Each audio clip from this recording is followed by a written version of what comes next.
हरिपाल नाम के एक महान भागवत हुए। उन्होंने अपने गुरुजन से पूछा, भगवत प्राप्ति का सरल उपाय क्या है? उनके गुरुदेव ने कहा, संत सेवा।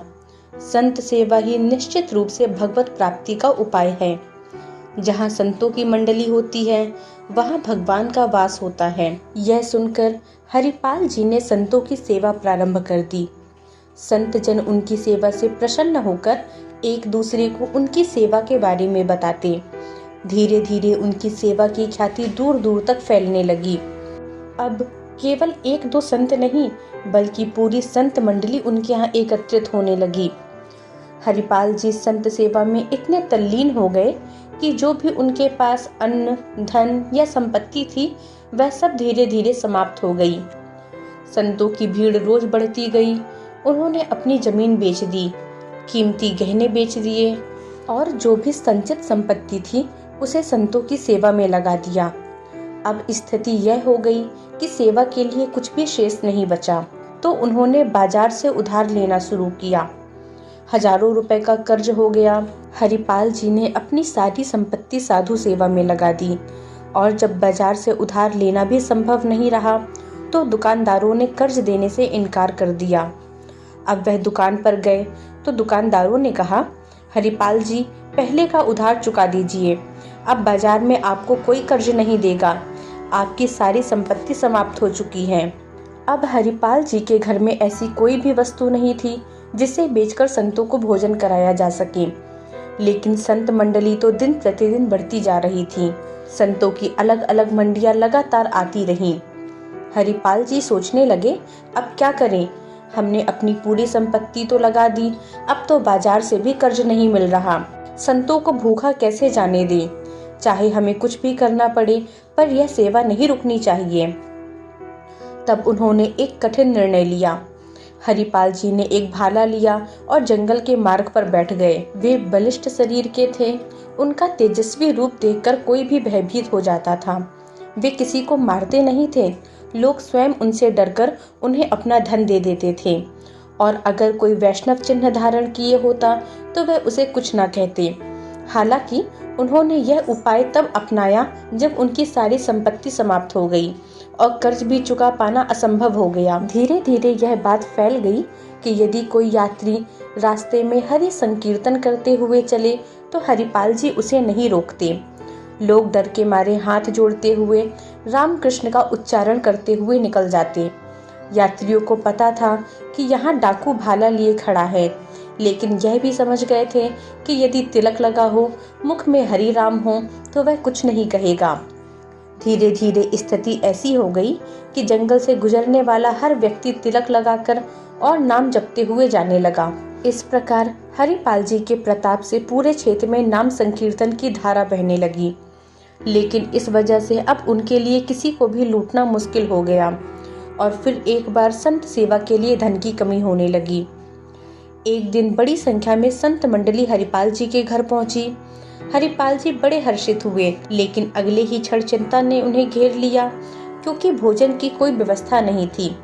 पत्नी ने कहा कि घर पर अन्न का एक दाना भी नहीं है। हरिपाल जी ने कहा, क्यों ना पड़ोस से ही कुछ मांग लाओ। उसकी पत्नी आस पड़ोस में मदद मांगने गई, लेकिन जैसे ही वे किसी के द्वार पर पहुंचती और कहती संत आए हैं, इतने में ही लोग दरवाजा बंद कर देते। पहले ही बहुत बार संत सेवा के नाम पर हरिपाल जी ने बहुत कुछ मांग लिया था और अब कोई भी देने को तैयार ना था। थकी हारी वे वापस लौटी और दुखी होकर बोली, अब कोई भी कुछ देने को तैयार नहीं है। हरिपाल जी मुस्कुराए और बोले, कोई बात नहीं, जब सब रास्ते बंद हो जाते हैं तब केवल भगवान का सहारा होता है। हरिपाल जी अपने मन में विचार कर रहे थे। गुरुदेव ने कहा था कि संत सेवा से भगवान की प्राप्ति होती है। प्रभु, आप मिले या ना मिले, लेकिन आज संत हमारे घर से भूखे ना जाएं। कोई उपाय नहीं सूझ रहा, प्रभु कृपा करो। उधर भगवान कृष्ण द्वारका में रुक्मणी जी के साथ विराजमान थे। अचानक उन्होंने सोचा, हरिपाल जी ने पुकार लगाई है, संत सेवा के लिए वे संकट में हैं। भगवान तुरंत अपनी लीला रचने के लिए तैयार हो गए। उन्होंने रत्नों से जड़ित मुकुट, कुंडल, करधनी, बाजूबंद और दिव्य आभूषण धारण किए। रुक्मणी जी ने आश्चर्य से पूछा, प्रभु आप इतने दिव्य आभूषण क्यों पहन रहे हैं? भगवान मुस्कुराए और बोले, हमारे एक भक्त संकट में हैं, आज हम उनके दर्शन करने जा रहे हैं। रुक्मणी जी बोली, यदि आप इतने महान भक्त के दर्शन करने जा रहे हैं तो मैं भी चलूंगी।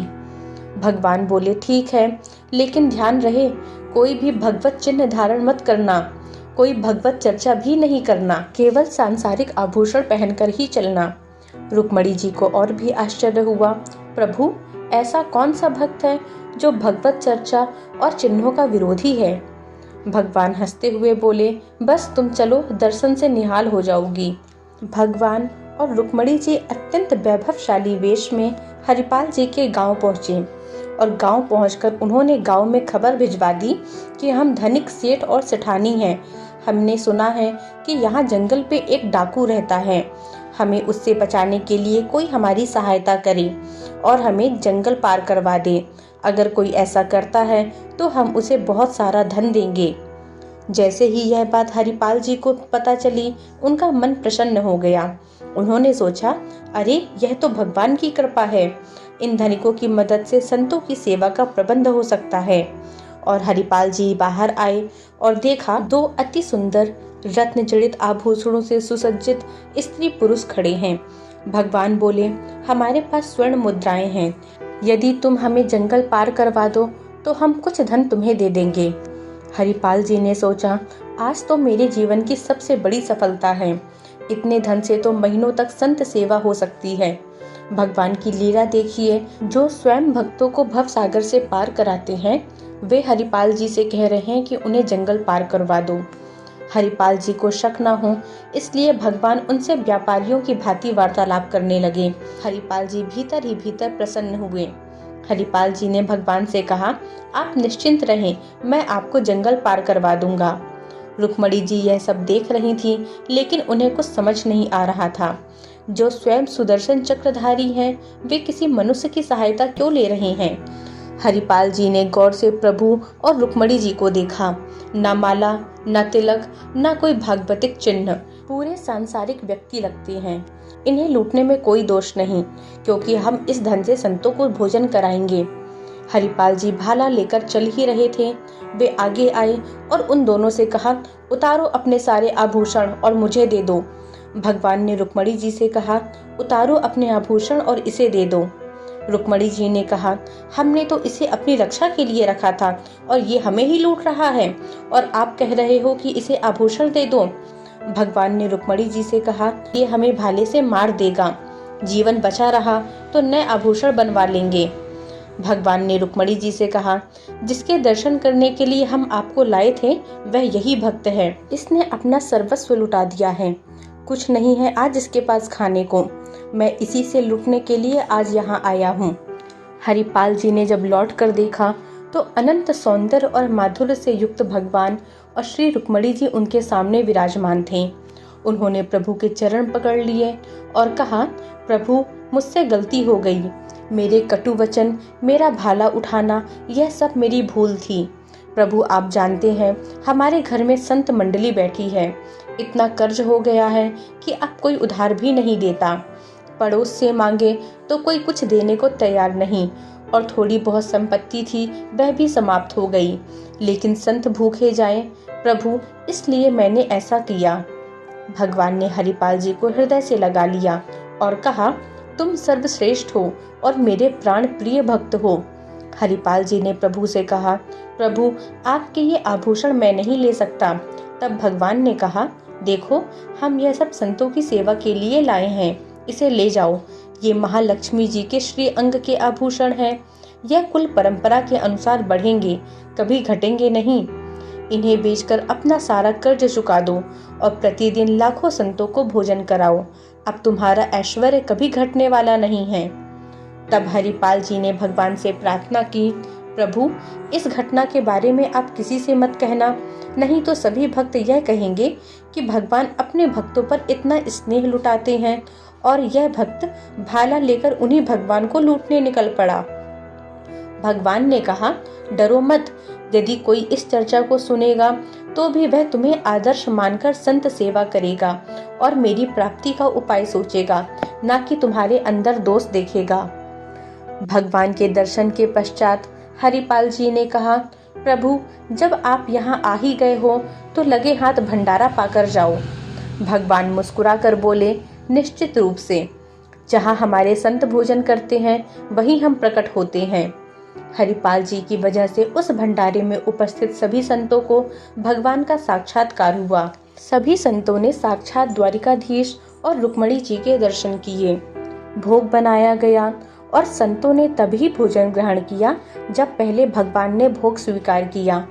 फिर उनका प्रसाद संतों ने ग्रहण किया और संतों और भगवान का उच्चिष्ट यानी प्रसाद हरिपाल जी ने पाया। जब भी साधु सेवा का संयोग बने तो नाच उठो कि हमारे जीवन पर परम लाभ मिला है। साधु सेवा निश्चित रूप से भगवत प्राप्ति कराती है। अगर आपको यह वीडियो पसंद आया हो तो वीडियो को लाइक करें, भक्ति कथामृत चैनल को सब्सक्राइब करें और हमें कमेंट्स में बताएं कि आप अगली लीला कौन सी सुनना चाहते हैं, और अपने मित्र तथा प्रियजनों के साथ इसे अवश्य साझा करें। मिलते हैं एक अन्य लीला के साथ, तब तक के लिए जय श्री हरि।